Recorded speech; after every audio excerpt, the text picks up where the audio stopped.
Bonjour à toutes et à tous et bienvenue dans le briefing des marchés du lundi 29 novembre 2021.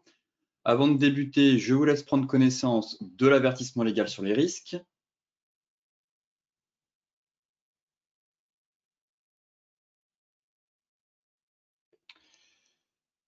Et donc tout de suite, direction les marchés où le variant quand même Omicron a semé la panique la semaine dernière sur les marchés. Il continue de semer le doute en ce début de semaine. Ayant été absent vendredi, on va tenter de faire un long résumé. Donc effectivement, la découverte du variant sud-africain a plombé l'ensemble des marchés vendredi, alors que de base, les marchés américains étaient partiellement fermés avec Thanksgiving. Donc, peu de volume dans cette baisse, une chute assez violente tout de même, quasiment -5 pour le CAC 40. Les cryptos aussi ont dévissé, mais avec très peu de volume. Donc, Wall Street a tout de même terminé dans le rouge vendredi, signant sa plus forte baisse quotidienne depuis des mois, en raison, comme je vous le disais, des inquiétudes liées à la détection d'un nouveau variant du coronavirus en Afrique du Sud, potentiellement résistant au vaccin. Là, pareil, il va falloir qu'on ait un retour dans les prochains jours concernant la résistance de ce virus au vaccin actuel. Donc, à travers le monde et durant le week-end, les autorités ont réagi avec inquiétude.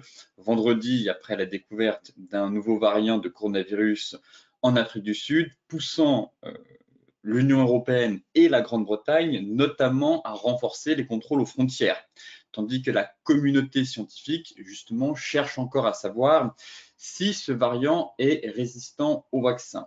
Conséquence, eh bien, les valeurs, encore une fois, liées au tourisme et au transport aérien ont été particulièrement touchées. On a eu quand même des chutes de -8, voire -10% sur certaines valeurs. Donc, on a eu maintenant tout le week-end pour tenter d'en savoir un peu plus sur ce variant. Effectivement, les marchés ont eu le temps de digérer en quelque sorte cette news un peu douloureuse. Ce matin, on a un rebond. On repart de l'avant sur les bourses européennes dans les premiers échanges, après avoir chuté, comme je vous le disais, suite aux craintes suscitées par le variant du coronavirus et des inquiétudes qui pourraient quand même perdurer chez les investisseurs d'ici la fin de l'année. Donc honnêtement, je vois mal un fort redémarrage sur l'ensemble des indices. Je pense que l'année est terminée, il reste quelques semaines de bourse et globalement, je m'attends à une fin d'année en range sur la plupart des indices. Je vois mal là l'ensemble des indices, même les indices américains, inscrire de nouveaux records d'ici la fin de l'année. Mais plutôt une fin d'année un peu, je dirais pas compliquée, mais d'hésitation et de range à venir sur l'ensemble des indices. Donc le Stoxx 600 et le CAC 40 ont quand même accusé vendredi leur pire bilan hebdomadaire depuis 13 mois en raison des craintes liées à la situation sanitaire et économique après la découverte du variant Omicron, dont les mutations pourraient potentiellement le rendre résistant au vaccin actuel. Et alors qu'un médecin sud-africain, parmi les premiers à avoir tiré la sonnette d'alarme au sujet d'Omicron, a indiqué que les symptômes liés au variant étaient jusqu'à présent bénins, ce matin, on n'a pas le même discours puisque l'OMS, l'Organisation mondiale de la santé, a estimé que le risque lié aux variants était très élevé à l'échelle mondiale. Donc voilà pourquoi il va falloir laisser passer encore quelques jours, je pense, pour que la communauté scientifique, comme je vous le disais, cherche à savoir si ce variant est résistant déjà au vaccin et derrière, savoir à peu près quels sont les risques aussi à l'échelle mondiale par rapport à une potentielle propagation à travers tous les pays du monde. On a Christine Lagarde qui a tenté de rassurer aussi ce dimanche, puisqu'elle a déclaré à la presse italienne que la zone euro était mieux préparée pour faire face à l'impact économique d'une 5e vague de contamination par le coronavirus. Néanmoins, comme je vous le disais, si les États mettent en place de nouvelles mesures et de nouvelles restrictions, forcément, le 4e trimestre risque d'être un peu terni et la croissance, en tout cas la croissance du 4e trimestre, pourrait être révisée à la baisse. Et ça, forcément, ça pourrait plomber derrière un petit peu la croissance annuelle de la zone euro. Alors, si la tendance quand même s'annonce positive en ce début de séance, même si j'estime qu'on a un rebond technique pour l'instant et que globalement, on fera le point dans la partie technique, mais je pars du principe qu'il faudra chercher à vendre tous les rebonds sur les indices. Et ça, on fera le point plus tard. Les investisseurs seront quand même attentifs à toute nouvelle cette semaine autour de cette pandémie, à toutes les annonces susceptibles de faire justement bouger les choses dans le bon sens ou non. Et ils suivront par ailleurs la publication de la première estimation de l'inflation en Allemagne, attendue en hausse de 5,5% sur un an, en novembre. Donc là, pareil, un chiffre qui doit tomber en début d'après-midi. Donc là, pas mal d'éléments qui pourraient aussi créer un peu de turbulence une nouvelle fois sur les marchés. Rappelez-vous que les investisseurs restent toujours très occupés, enfin préoccupés en tout cas par le pic d'inflation qu'on a actuellement en Europe et aux États-Unis. Donc là, pareil, des chiffres clés que vont guetter les investisseurs pour tenter justement d'avoir un peu plus de visibilité sur cette inflation qui, comme vous le savez, pourrait derrière permettre un resserrement monétaire. Mais, encore une fois, on ne va pas se mentir, difficile. Je ne vois pas comment. J'ai l'impression en fait tout simplement que les banquiers centraux sont bloqués, car je ne vois pas comment, face à des risques, face aux risques actuels, dont la pandémie et pourquoi pas de nouveaux confinements ou de nouvelles restrictions à venir, tabler sur 2 voire 3 hausses de taux en 2022 et réduire le tapering. Ce n'est juste pas possible. Forcément, si il y a de nouvelles mesures, s'il y a de nouvelles restrictions, eh bien, les banquiers centraux devront une nouvelle fois adopter une politique monétaire ultra accommodante. Et là, toute la difficulté va être pour eux de savoir comment l'adapter face au risque d'une inflation élevée. Donc voilà pourquoi Christine Lagarde, elle, ne voulait absolument pas relever les taux en zone euro pour 2022.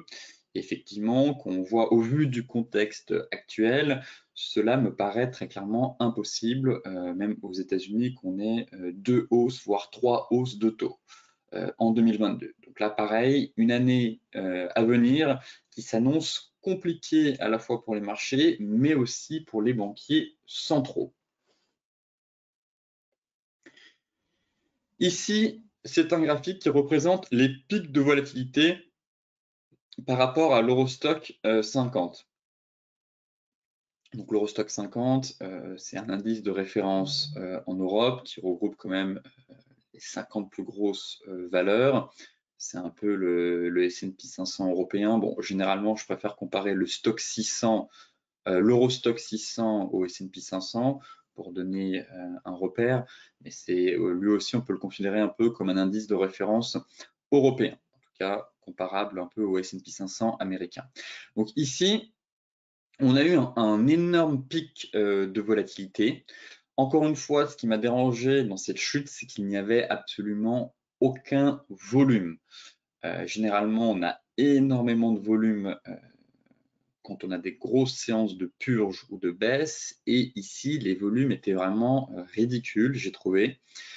Maintenant, Ce graphique nous montre tout simplement que les pics de volatilité sont généralement des opportunités d'achat. En tout cas, sur l'année 2021 et même fin 2020, on constate qu'à chaque fois que le VIX sur l'Eurostoxx 50 s'est emballé, et bien généralement, on a quand même eu un creux de marché. Vous voyez que ici, le marché à chaque fois est reparti.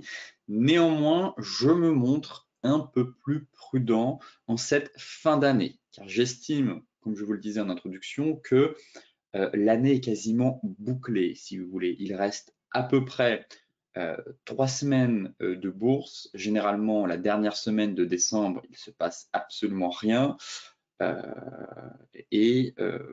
Voilà pourquoi je considère qu'il reste même pas un mois de bourse. Et au vu du contexte, au vu des risques quand même qui planent toujours sur les marchés, je m'attends alors peut-être à un creux. Je n'exclus pas une correction un peu plus basse sur l'ensemble des indices, mais globalement une fin d'année en range. Voilà. On pourrait reprendre un peu de hauteur. Je n'exclus pas qu'on aille chercher un peu plus loin, mais je ne verrai pas, si vous voulez, un accident. Je ne table pas sur un accident de marché. Une grosse dégringolade, on repère encore 10%. Alors, une chute encore de 2-3%, pourquoi pas. Mais retournement de marché, chute de 10% d'ici la fin de l'année, je ne crois absolument pas en ce scénario. Et inversement, fin d'année en beauté, on retourne chercher de nouveaux plus hauts historiques. Pareil, pour être sincère, ça me semble compliqué. Là, très clairement, plutôt. Alors, est-ce que ce pic constitue une opportunité? Encore une fois, il va falloir être sélectif, pratiquer du stock picking sur les actions, mais le scénario qui me paraît le envisageable et plausible selon moi, c'est vraiment une fin d'année en range sur l'ensemble des indices. Maintenant, le deuxième élément qui me fait qui m'invite en tout cas à ce scénario, c'est la smart money. Et ici, c'est un graphique de la smart money par rapport au S&P 500. Donc généralement, on parle de smart money et de dump money. Donc si on traduit littéralement, ça donne l'argent intelligent et l'argent stupide. L'argent stupide, c'est souvent les derniers arrivants sur les marchés financiers, ceux qui n'ont peu de connaissances et qui investissent un peu n'importe comment, un peu la fleur au fusil. Généralement, on aime bien surtout étudier la smart money, puisque la smart money correspond aux grosses mains, ceux qui font bouger les marchés, aux institutionnels, aux traders. Donc, généralement, il faut suivre, en bourse, on dit qu'il faut généralement suivre la smart money. Et ici, l'indice de smart money, si vous voulez, a chuté de manière significative avant même la crise de vendredi. Donc là, pareil, ça veut dire que des gros commencent à sortir du marché. Et vous voyez généralement ici qu'avant les années 2000, avant le pic, avant que ça chute ici, la smart money était déjà sortie en amont. Donc généralement, étant donné qu'ils ont une meilleure connaissance et que sont surtout, il s'agit de professionnels, même si dans la smart money il y a aussi des perdants, mais globalement, je dirais pas qu'ils, enfin, ils arrivent à anticiper en tout cas potentiellement les gros retournements de marché, comme ce fut le cas ici. Ici c'était quand la Fed a essayé de remonter les taux. On voit que hop, la dump money est sortie une première fois, juste ici avant que le S&P finalement aille chercher. On avait perdu, il me semble, entre 15 et 18%. En revanche, ici, là, la smart money a peu eu le temps de sortir. On a vraiment été il y a eu un contre-pied avec les annonces de confinement. Certains ont quand même réussi à sortir à temps, mais ici, on a un léger retard. Alors, pour le coup, ça fait déjà pas mal de séances que j'observe ce graphique et que la smart money commence à se retirer des marchés. Donc là, pareil, forcément, si on a moins de flux entrant sur les marchés, difficile de retourner sur de nouveaux records. Voilà pourquoi je n'exclus pas encore une nouvelle fois une nouvelle vague de baisse, une petite vague de baisse pour aller chercher des bas de range sur les indices. Mais au vu du contexte et au vu de la période actuelle, étant donné qu'on arrive sur la fin d'année, et je considère que là, clairement, l'année est bouclée, je vois mal les indices reprendre 5, 6, 7% et inscrire de nouveaux records. Mais plutôt une phase de stabilisation, de respiration. On avait quand même atteint des niveaux assez impressionnants, notamment sur le CAC, le DAX, les indices US. On était en pleine euphorie. Et encore une fois, les dernières semaines, on avait eu une embellie assez impressionnante et les excès engendrent des excès. Pour moi, on avait eu quand même des excès haussiers sur l'ensemble des indices et ces excès ont été corrigés vendredi avec une chute de quasiment 5% et 4% pour l'indice allemand. Maintenant qu'on a effectué ce plongeon, ce matin, on reprend de la hauteur, sentiment qu'on est plus dans un rebond technique et que la fin d'année devrait être qu'il faudra en tout cas, si vous cherchez à vous positionner sur des valeurs, qu'il faudra être sélectif et qu'on aura plutôt une fin d'année tournée autour du stock picking plutôt qu'un ensemble de valeurs qui vont toutes grimper dans le même sens pour aller chercher de nouveaux records.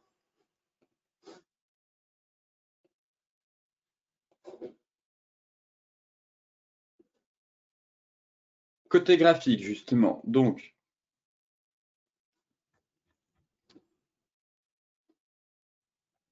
on a eu une bougie vraiment horrible, ultra baissière, flux et directionnel, avec un bel avalement quand même hebdomadaire ici, mais on est quand même allé chercher bien bas, on a atteint des gros niveaux.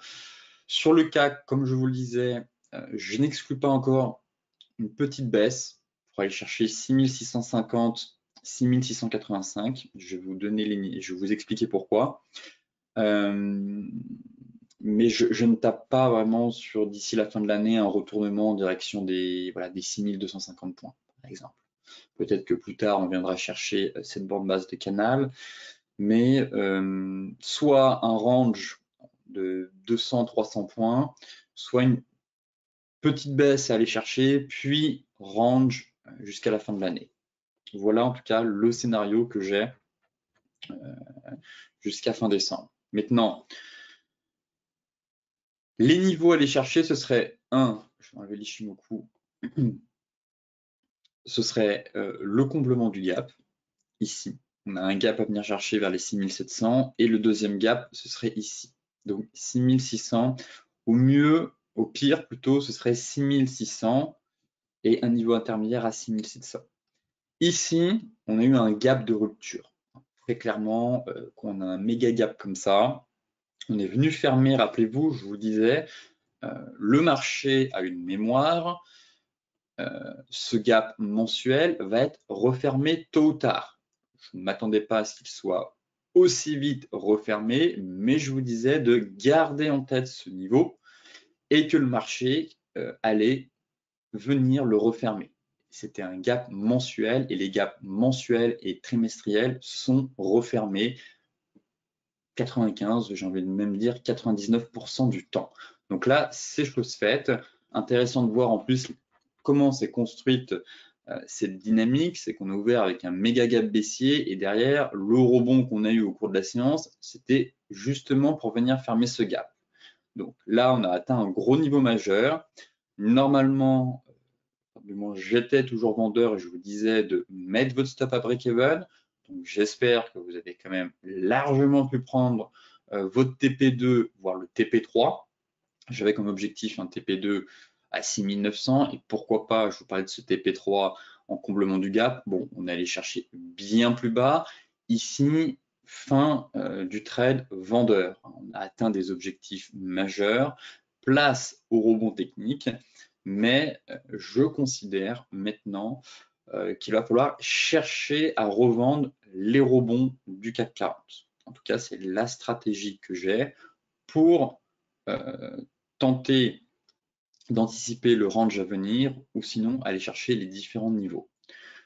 Donc ce matin, rien à faire. Peut-être que certains ont joué le rebond à l'ouverture durant la nuit. Ici, je constate qu'on a une divergence 15 minutes qui a été validée. Pas de plan de trading, en tout cas sur le CAC 40. Je l'attends un peu plus haut. Je veux surtout que le marché laisse passer la séance du lundi, voir comment le marché va réagir un peu aux news qui vont tomber au fil de la journée. Mais globalement, le CAC 40, je l'attends un peu plus haut pour revendre l'indice une nouvelle fois, vous proposer un plan à la vente. Si possible, vers les 6900.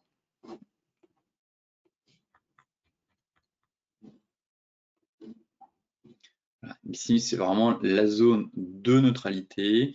J'aimerais qu'on retourne un peu plus haut, 6870, 6900 pour vous proposer une stratégie à la vente, pour retourner chercher les 6780 et en cas de cassure, le gap un peu plus bas.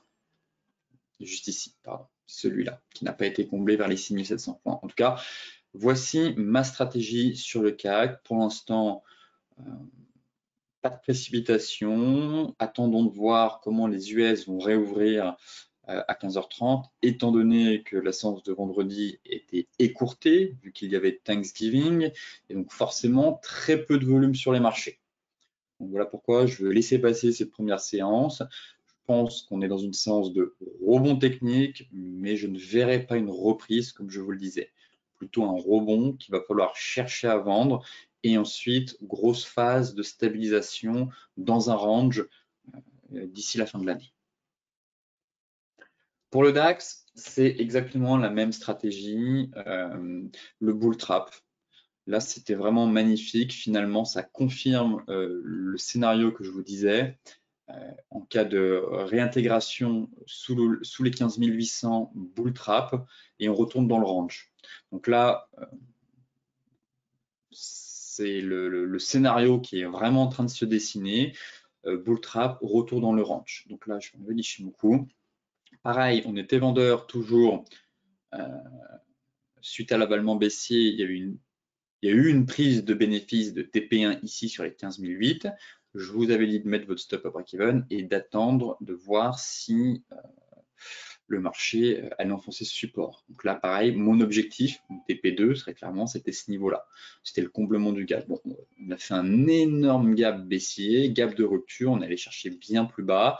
Ne soyez pas trop gourmands. J'espère que vous avez encaissé une bonne partie de vos bénéfices suite à la suite de la séance de vendredi qui était quand même assez impressionnante puisque l'indice a quand même perdu 4%. Donc là, pour ma part, fin du trade, les objectifs majeurs ont été atteints et très largement. Donc j'espère pour vous que vous êtes payé sur ce marché. Maintenant, je cherche à nouveau des ventes sur l'indice allemand. Pour moi, gap de rupture. J'ai beau basculer sur toutes les unités de temps, ici je me dis que la borne haute de mon canal tient, elle est valide. Le marché n'arrive pas à clôturer au-dessus des 16 000 points. En données hebdomadaires, fausse cassure de range par le haut. Et donc, soit on est dans un range, soit il passe pas très bien. J'allais dire un élargissement symétrique de sommet, mais on va plutôt inscrire cette configuration dans un range. Et donc, si on est dans un range, forcément, vous connaissez la stratégie, je vise au moins la borne basse du range. Donc là, j'estime qu'il faudra vendre le DAX au plus près de cette zone, vers 15 460, 15 500. Voilà, on a une énorme zone de résistance et je pense qu'il faut vendre tous les rebonds pour aller chercher en TP1 et en TP2. Maintenant, reste à savoir si la borne basse de ce range va être les 15 100 ou les 14 800. Voilà actuellement ce qu'il va falloir tenter de deviner. Je pense qu'on aura soit un point bas ici, soit ici. et une fin d'année en range derrière. Pas de dégringolade non plus. Donc ce sera encore une baisse de soit de quasiment 2% ou 3,5% en cas de gros accidents. Mais je ne verrai pas plus bas. En tout cas, c'est le scénario que j'ai. C'est un niveau à aller chercher, qu'on pourrait très facilement aller chercher. Maintenant, au vu de la dynamique, au vu du gap de rupture, au vu de ce qui se passe sur les marchés, je pense qu'il est préférable d'essayer d'attraper le point bas, de rester dans le sens du flux qui est ultra baissier et de chercher des ventes sur tous les rebonds, sur zone. Donc là, pour l'instant, le marché est dans un niveau qui ne m'intéresse pas vraiment. J'aimerais qu'on remonte un peu plus haut, qu'on vienne taper cette fameuse zone pour vous proposer un plan à la vente. En tout cas, surveillez cette zone. Si vous avez un chandelier de retournement, je pense que la meilleure stratégie à adopter serait la mise en place d'un plan vendeur pour aller chercher en TP1 ce niveau-là et en TP2 les 15 100 points. Voilà mon avis, en tout cas, ma vision des marchés sur les indices européens.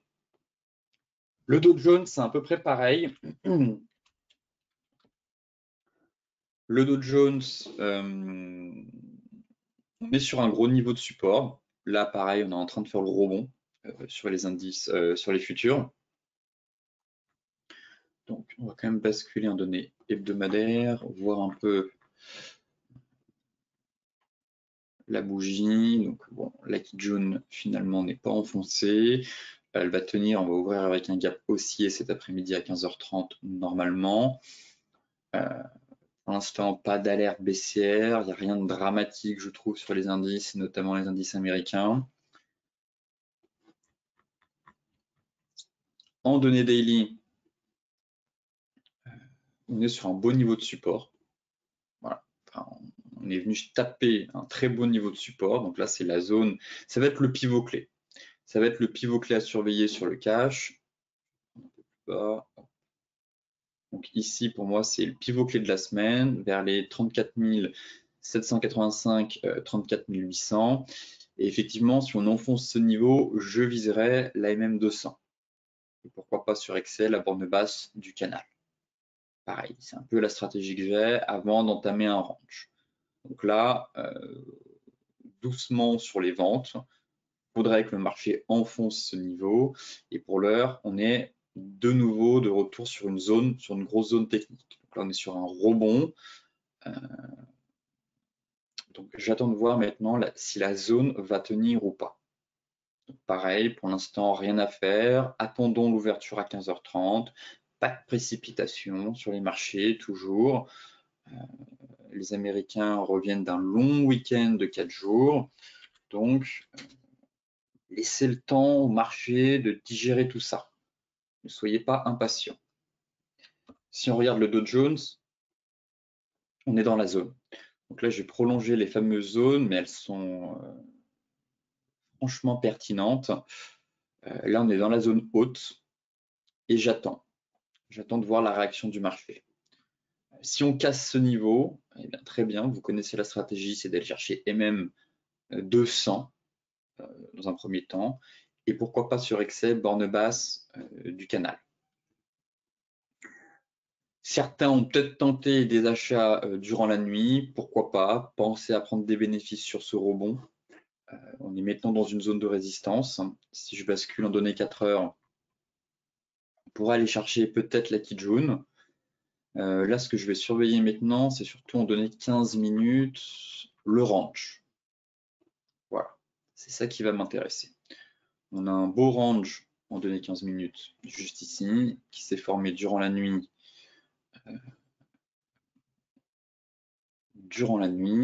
Et surveiller la cassure d'une des deux bords. Si on sort par le haut, effectivement, on pourra aller chercher un peu plus haut. Mais si on bloque, eh bien, encore une fois, sur signal technique de retournement, pourquoi pas tenter de vendre la borne haute. Et effectivement, si on a une fin de rebond et qu'on retombe, bah, derrière, aller chercher la zone. Mais voilà ce qu'il va falloir surveiller, c'est ce range. Si vous n'êtes pas à l'aise avec ce range, eh bien, attendez la rupture d'une des deux bornes, car je pense qu'elle devrait donner une nouvelle fois le coup d'envoi d'un prochain mouvement directionnel, au moins de 200 ou 300 points sur le Dow Jones. Mais là, depuis, en tout cas durant toute la nuit, ce qui s'est passé, c'est qu'on a eu certes l'énorme rebond, phase de stabilisation.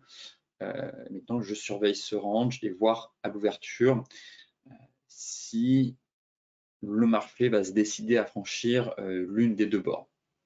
Sachant quand même que ça va être compliqué pour la borne haute, étant donné qu'on est sur une résistance daily.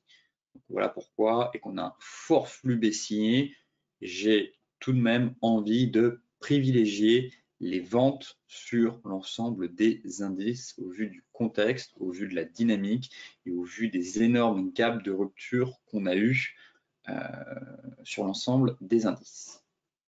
Côté Forex, pas évident ce matin. Ayant été absent vendredi, je vais faire le suivi de certains plans, mais je n'ai malheureusement pas de plan de trading à vous proposer, car soit on a eu en fin de semaine une forte accélération à la hausse sur des paires, soit une forte accélération à la baisse. Donc soit, en gros, c'est compliqué de mettre en place des plans, étant donné que j'ai l'impression que des gros mouvements ont été déclenchés, et que se positionner sur ces gros mouvements, ce serait tout simplement céder au syndrome du FOMO. Donc pareil, je préfère que ça se tasse un peu sur les indices, faire du suivi sur certaines paires où on avait mis en place des plans de trading la semaine dernière, plutôt que vous proposer là tout de suite à chaud un plan de trading sur des paires où on pourrait se prendre un contre-pied derrière. Maintenant, comme d'habitude, sur l'euro-dollar, on a eu un très beau rebond. Enfin, sur la belle zone des 1,1180. Donc là, effectivement, les 1,1180, pour rappel, c'est une énorme zone de support, de polarité. Et juste ici. Donc là, pareil, doucement sur les ventes. Plus on va s'approcher de ce niveau, je pense qu'il faudra quand même chercher des achats à l'approche de ce niveau. On a une magnifique zone de polarité. Un objectif majeur a été atteint. Donc maintenant, place au rebond. Néanmoins, je pense toujours qu'il faut vendre tous les rebonds de l'euro pour aller chercher les prochains supports et espérer une cassure des 1,1180 pour aller chercher les prochains niveaux à 1,1075. Pour moi, ça reste fébrile. La dynamique baissière, enfin la dynamique demeure baissière. Par conséquent, je n'ai pas envie de chercher des achats sur l'euro-dollar, mais plutôt des ventes sur de puissants rebonds. Maintenant, si je bascule en données daily, pareil, dimanche, on est repassé au-dessus des 1,1270. Donc là, on est venu faire notre pullback. J'aimerais bien qu'on retourne sur les 1,1370. C'est le niveau que j'attends. Pour moi, on a un très beau niveau. Et pourquoi pas un range à venir. Ici. 1,1370, 1,1180. Si je me mets en données 4 heures, je pense que le nuage a twisté. Ou qu'il va twister. Ouais, effectivement. Il faudrait qu'on retourne sur les 1,1370, mais à mon avis, là, je peux déjà anticiper le range. Si on remonte ici, le nuage va twister, il devrait se mettre à plat derrière, et donc potentiellement un range à venir. Voilà mon scénario sur l'euro-dollar pour la semaine. Scénario de trading range. Donc là, rien à faire pour moi. Si vous étiez à l'achat ici, un peu suite à la divergence, eh bien, tant mieux pour vous. Remontez votre stop, prenez quelques bénéfices, gardez un reliquat, car j'aimerais bien un retour sur les 1,1370. Et vous proposez un plan vendeur ici, sur cette zone-là, pour entamer une stratégie de ping-pong. Là, balle au centre, le milieu de range a l'air de tenir, on a cassé les 1,1270, on est venu faire le pullback, ça tient. Bon, je laisse le marché finir sa rotation et je guette surtout si derrière le nuage va twister et voir si on commence à caler sur ce niveau-là. Pour derrière, partir dans une stratégie de trading range entre 1,1370 et 1,1180. Voilà le plan, l'un des meilleurs plans que j'ai trouvé en tout cas cette semaine sur les paires de Forex. La UDUSD, je vais faire le suivi, mais globalement, le trade était terminé. Alors, car je vous disais qu'on était sur un gros niveau, qu'il fallait prendre ses bénéfices sur le niveau de support. On l'a enfoncé. Donc, effectivement, ça, c'est un bon point. Et on pourrait aller chercher plus bas. Maintenant, encore une fois, j'attends la clôture mensuelle. Pour l'instant, elle est belle. Elle est belle, je vous disais, on est sur un gros niveau. J'ai peur que ça bloque et que le marché reprenne de la hauteur. Voilà pourquoi je vous disais quand même d'encaisser une bonne partie de vos bénéfices sur support. Car on était sur un gros niveau mensuel. Vous voyez ici, là, les deux mèches, les bas de bougie, ça correspond justement à ce niveau. Là, on l'a enfoncé, mais ça correspondait justement à ce niveau. Voilà pourquoi je vous invitais à la prudence et à ne pas être trop gourmand. Donc là, il reste encore un peu plus d'une séance de bourse. La clôture mensuelle, c'est demain. Si vous avez gardé un reliquat, effectivement, le marché pourra aller plus loin. En tout cas, on aurait enfoncé un gros niveau et je pense qu'il y a de la place pour aller chercher un peu plus bas. Mais je vous disais de garder voilà, 10-15% de la position, pas plus. Là, on est pareil, on est en pleine accélération baissière, on est éloigné de la Tenkan. Je n'exclus pas un pullback sur ce niveau avant de repartir. Mais de nouveau, pensez à vous payer, prenez des bénéfices, baissez votre stop, mettez-le en stop win carrément et ne soyez pas surpris si on a un rebond. Là, pareil, sur beaucoup de paires forex, comme je vous le disais, soit on est en pleine accélération baissière, soit on est en pleine accélération haussière. Donc, difficile de mettre en place des plans de trading, sauf si j'ai un signal technique, sauf si j'ai des éléments qui me disent potentiellement le marché est en train de faire un point bas et donc offrir un point bas pour espérer une reprise haussière. Mais globalement, je ne suis pas convaincu de ce scénario sur pas mal de paires. Donc, je préfère laisser passer la tempête actuellement, laisser surtout retomber la poussière sur pas mal de paires de forex avant de vous proposer des plans avec une plus grande sérénité, j'ai envie de dire. Enfin, c'était l'AUDNZD. L'AUDNZD, le fameux double creux, pour les retardataires, c'était toujours possible de se positionner sur le marché ce matin et même vendredi. Pas d'invalidation, je trouve ça même propre. On a fait vraiment le magnifique pullback. Je garde toujours en TP1 les 1,0540 et en TP2, j'avais tracé la zone, j'ai oublié de sauvegarder ma plateforme jeudi soir. Du coup, tous les niveaux qu'on avait tracés n'ont pas été sauvegardés. Je vous avais même placé le stop loss. Donc, j'ai tenté de retracer un peu les niveaux. La zone, il y avait une zone mensuelle hebdomadaire qui était juste au-dessus. Donc, je vous disais, attention, l'objectif théorique était pertinent vu qu'il atterrissait sur une grosse zone de prix en hebdomadaire ou en mensuel, je ne sais plus. À mon avis, c'est en hebdomadaire.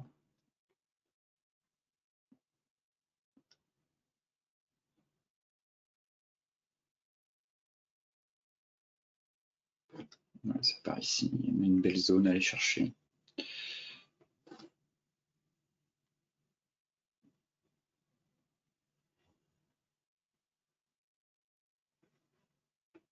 Par ici, une belle zone hebdomadaire. Si j'affine les daily,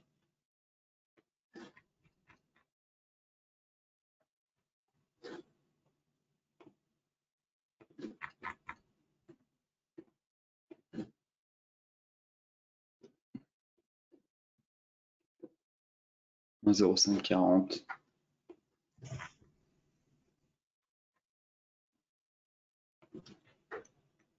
Bon, ça semble être le TP1. Je visais peut-être un peu plus haut. Mais effectivement, on a une grosse zone. Le stop loss, j'avais dit sous le niveau de support H4. Donc, on avait dit un stop loss par ici, il me semble. Il faudrait revoir dans le précédent briefing. On avait placé le stop loss, mais il me semble que j'avais dit sous le niveau de support H4, donc ici. Là, on a effectué le pullback. Et donc, TP1 vers les 1,0540 et TP2, ce serait un peu plus haut, 1,0587. Là, pareil, si on casse le précédent plus haut, juste ici, mise à BE du stop loss. Voilà le plan. Là, on n'a pas assez de marge de manœuvre, je trouve. On peut très bien se reprendre un pullback. Mais si on casse le précédent plus haut, juste ici en clôture 4 heures, mise ABE du stop loss si vous êtes rentré sur le pullback, et TP1 ici. Et TP2, il suffit de reporter la hauteur. TP2, ce sera un peu plus haut, 1,0580. Voilà le plan sur l'AUD NZD. En tout cas, le suivi du plan. Mais effectivement, il y avait possibilité de re-rentrer vendredi sur le pullback ou durant la nuit ou tôt ce matin. La configuration reste propre, pas d'invalidation, des excès sur mèche. Maintenant, il faut que le marché reparte de l'avant et vienne chercher tous les TP ou les différents niveaux pour qu'on puisse vite protéger le trade et passer à break-even. Le gold, qui a plutôt bien résisté, qui a joué son rôle de valeur refuge, j'ai envie de dire. Le support a tenu.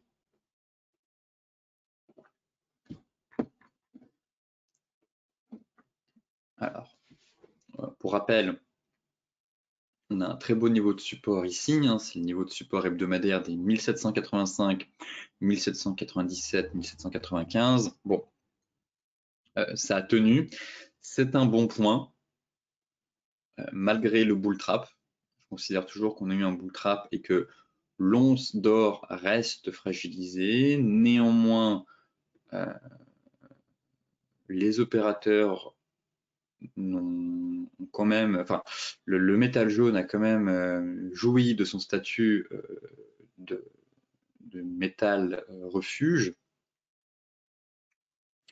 Maintenant, c'est encore trop tôt. On a beaucoup d'hésitation, je trouve, sur ce niveau. Malgré la grosse mèche haute, vous voyez qu'ici, il ne se passe absolument rien sur le gold. On enchaîne les dojis, ce qui montre à quel point le marché est complètement indécis. Effectivement, on est sur un gros niveau de support.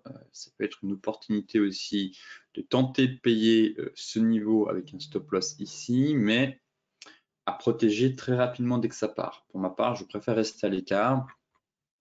Je trouve que c'est encore un peu flou sur le métal jaune. On n'a pas vraiment de chandelier de retournement et je constate surtout de l'hésitation de la part du marché. Et derrière, un range qui est en train de se former, finalement, ici.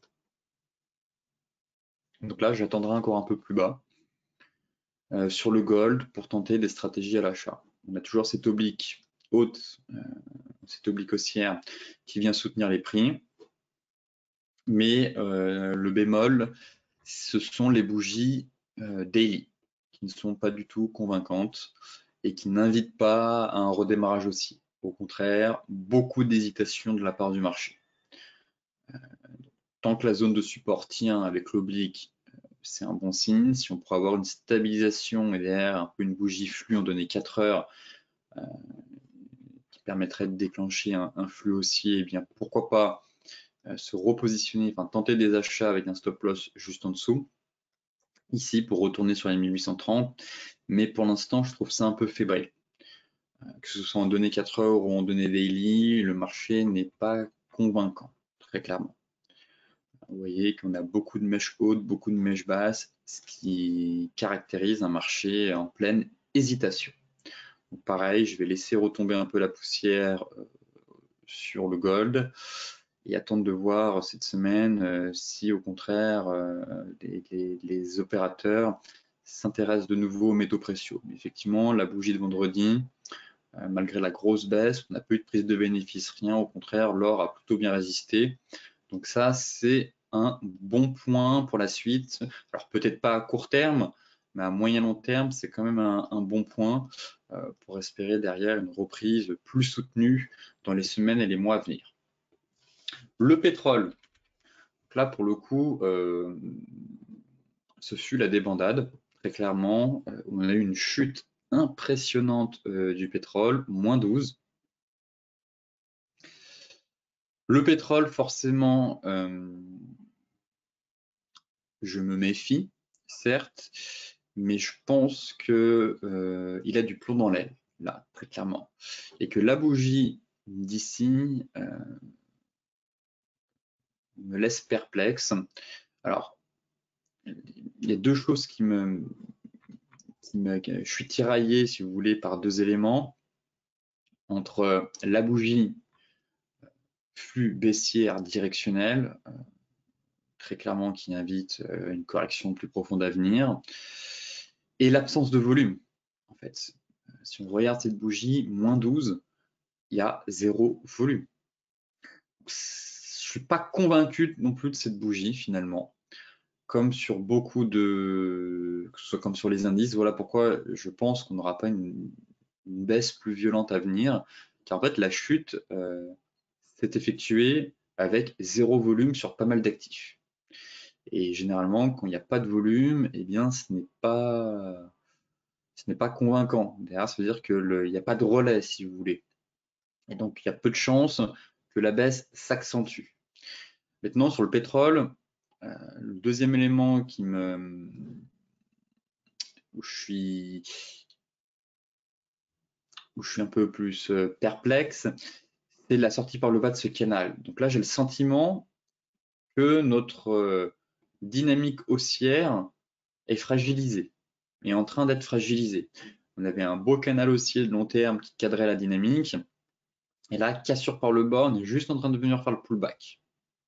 Donc soit c'est un niveau d'entrée parfait pour revendre ce marché, soit c'est une fausse cassure. Soit on a eu une fausse cassure vendredi parce que les trois quarts des investisseurs étaient absents et qu'il y a eu zéro volume, auquel cas on réintègre et on retourne chercher les 80. Donc pour moi, le pivot clé de la semaine, c'est ce niveau. C'est les 79,60. Voilà, là on a une belle résistance et je pense que c'est ici qu'il va falloir intervenir.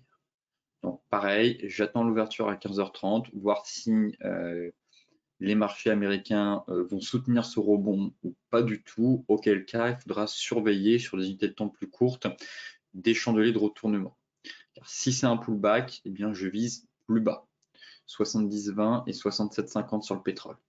Et en revanche, si réintégration et qu'on clôture au-dessus des 76, dans ce cas-là, fausse cassure, la dynamique de long terme est préservée et le marché pourrait repartir en direction des 80 $. Voilà le plan globalement sur le pétrole Brent.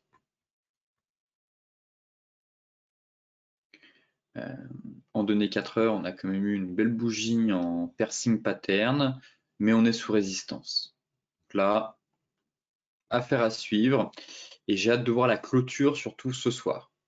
Si elle confirme ce scénario, comme je vous le disais, juste de rebond technique, pullback, au final, pétrole va repartir en direction du sud, ou à 15h30, étant donné que le marché pétrolier est surtout un marché drivé par les investisseurs américains, on poursuit le rebond, on réintègre le canal, fausse sortie par le bas et potentiellement reprise en direction des 80 $. Mais pour l'heure, balle au centre, là actuellement, et je vous invite à surveiller à 15h30 la tête des chandeliers pour savoir si on aura une sortie par le haut de ce range 15 minutes, auquel cas, eh bien, scénario de fausse cassure, ou au contraire, fin du rebond, et je pense qu'il faudra chercher des ventes à nouveau pour aller chercher les prochains niveaux de support. Le light, c'est la même chose. En 15 minutes, on a ce fameux range, on est dans le rebond technique. En revanche,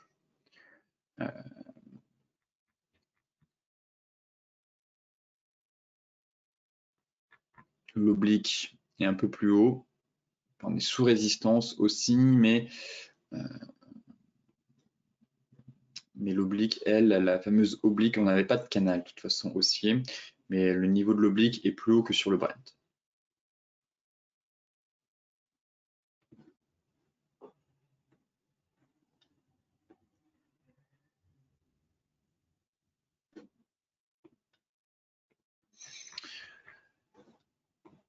En données hebdo, la moyenne mobile 60 qui arrive quand même en soutien, donc ça pareil, à ne pas négliger.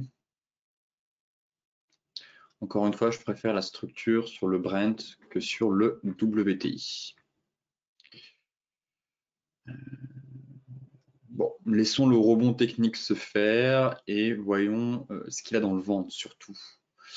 pour savoir si on est sur un rebond technique ou un début de reprise haussière. Là, actuellement, c'est purement un rebond technique après une chute de, là, on est quoi, quasiment 13% sur le WTI. Normal que le marché reprenne un peu de hauteur, mais encore une fois, forcément, il reste fragilisé au vu du contexte et du variant Omicron.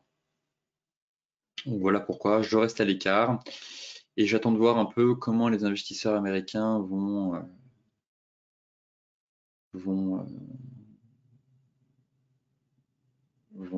gérer ça à l'ouverture à 15h30. Mais je garde un œil sur le Brent où la structure est plus propre et où les niveaux techniques, enfin les gros niveaux, enfin on est pile poil sur les gros niveaux et c'est vraiment ici que ça va se jouer. Les crypto-monnaies maintenant, qui elles aussi ont chuté vendredi. Néanmoins, assez surpris de la bougie de dimanche qui est quand même plutôt belle, très clairement. On a eu une belle reprise sur le secteur des crypto-monnaies. On est venu taper finalement la deuxième zone de support, les 53 000. Ça a été payé. On n'est pas revenu à reconquérir l'ancienne borne basse de notre range. Donc ça, c'est un bon point. Je trouve que les crypto-monnaies ont plutôt bien résisté. Quand on voit qu'on a des indices et du pétrole qui ont lâché entre 5 et 12%, le BTC, lui, a lâché 9%.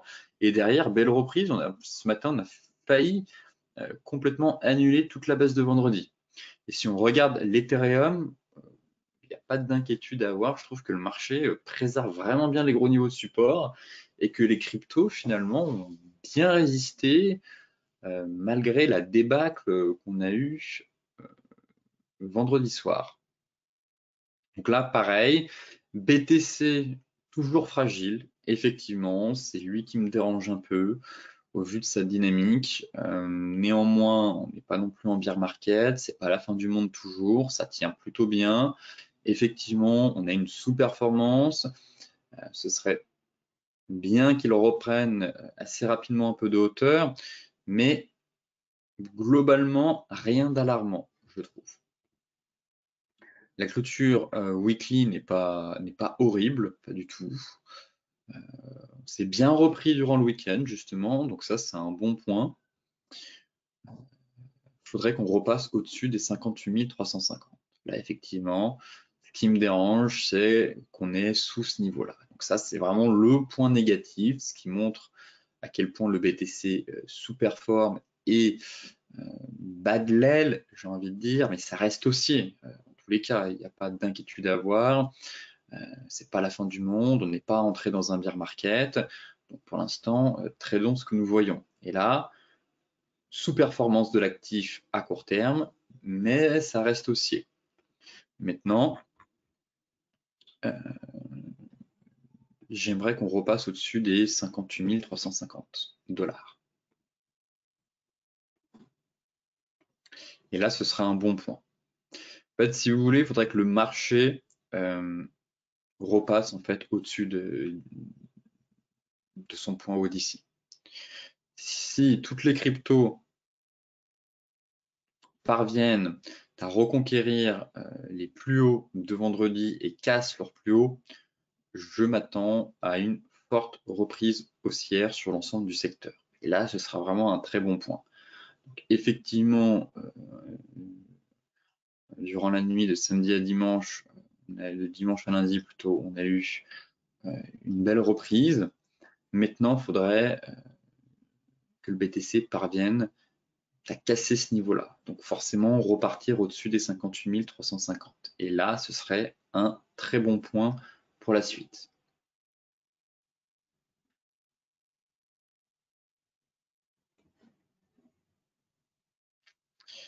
On pourrait cadrer ça effectivement dans un canal baissier à court terme. Juste ici. Évolution dans un canal baissier. Et si on en sort par le haut, on aurait finalement une belle reprise haussière. Et l'horizon serait dégagé pour la suite. Je pense qu'on pourrait très facilement revenir vers les 66 000 et aller chercher les 70 000 $. Mais je ne suis pas inquiet de la dynamique actuelle. Au contraire, je trouve que les crypto-monnaies ont surperformé dans ce marché où c'était un peu la panique vendredi. Et effectivement, si on regarde l'Ethereum, il n'y a pas de quoi paniquer. On est juste retourné sur la zone qu'il faut travailler et mettre à profit. On a même clôturé dans le vert, on a même eu une clôture positive, on a clôturé dans le vert cette semaine, enfin, sur la semaine écoulée.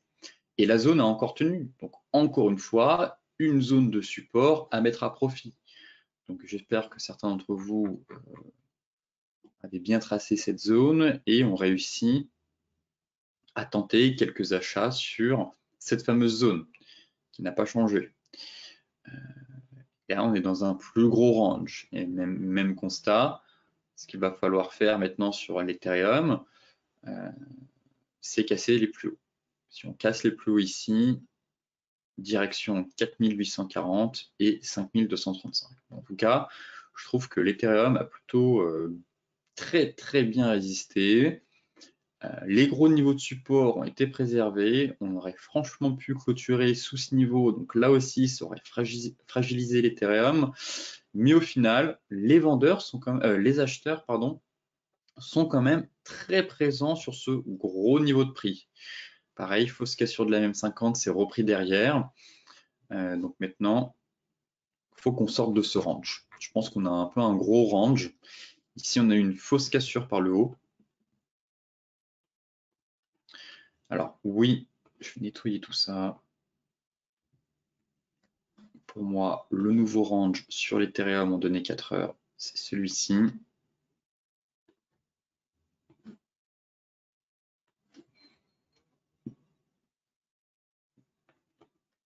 Donc, voilà le range dans lequel on évolue. Si on casse par le haut, bah forcément, c'est un très bon point. Mais comme je vous le disais, maintenant, je pense que toutes les crypto-monnaies, y compris le BTC, pour déclencher une nouvelle vague de hausse et libérer vraiment un nouveau potentiel haussier assez conséquent, il va falloir que le marché casse ce niveau-là. Même si pour moi, on va continuer à évoluer dans ce range, c'est ce niveau-là que je surveille, c'est ce range-là. Le pivot clé, ce sera que le BTC, que l'Ethereum casse l'ancien plus haut avant la dégringolade. Et là, vraiment, je m'attends à un redémarrage haussier de tout le secteur. Voilà ma vision globale sur les crypto-monnaies. Mais encore une fois, rien d'alarmant. Au contraire, surveillez les zones et intervenez à chaque fois sur les grosses zones de support mensuelles et hebdomadaires. Et vous verrez que il n'y a aucune raison de paniquer lorsque ces zones tiennent et voilà, tout simplement. Car quand je voyais que c'était quand même un peu la panique entre vendredi et samedi sur le marché des cryptos, encore une fois, je vous invite vraiment à tracer vos zones, à regarder la capitalisation boursière totale des cryptos, et vous verrez aussi qu'on était sur zone. Je vous ai déjà présenté ce graphique. Donc, quand tout le monde cède à la panique, tracez les zones. Tracez les zones sur vos graphiques. Si elles ont cédé, dans ce cas-là, oui. Pensez à prendre des bénéfices ou à sortir doucement du marché, mais tant qu'elles tiennent et qu'on a des signaux d'achat, eh bien, il faut payer, étant donné que le marché est haussier toujours et que la dynamique haussière de fond est préservée malgré les violentes chutes. Et pour rappel, je vous avais dit aussi que dans ce marché haussier, on aurait de grosses turbulences avec des chutes de 5, 6, 7%, sans pour autant remettre en question la dynamique de fond. Si on regarde la première phase de bull run de janvier, de octobre, allez, on va plutôt dire de décembre à mai, il y a eu des chutes de 5, 7%, même plus, 13%.